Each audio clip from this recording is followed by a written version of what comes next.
சேகரை விரும்புறான். இவங்க இருவரையும் ஒன்னா சேர விடுவேன்னா? விடக்கூடாது. விடவே மாட்டேன். என் வழியிலே விட்டார். இவனை என்ன செய்யற மாதிரி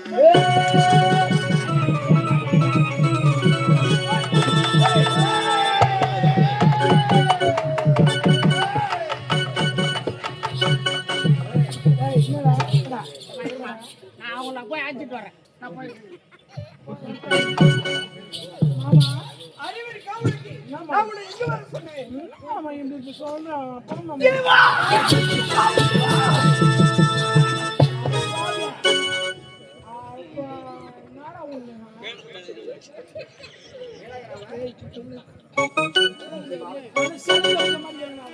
எம்மா புதுவெடி யாரை கட்டி இருந்தீங்கன்னா கவலைப்படாதீங்க. அவன் சூத்துல ஒரு கொம்பு குத்தி எட்டுல மேலே வச்சுங்க. அவன் வீட்டு மேல கூட வைங்க. திருஷ்டி எல்லாம் போயிடும். அவன் மூஞ்சி பார்த்தா அவன் கொட்ட மலையா? எந்த கொட்ட மலையா? உங்களை பார்க்கும் பொழுதெல்லாம் என் மனமே மாறி இருக்கிறது.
சூப்பர் ஊர் பழகு ஓட்டு பாத்துக்கலாம் இல்லையா அதான் என்னாச்சு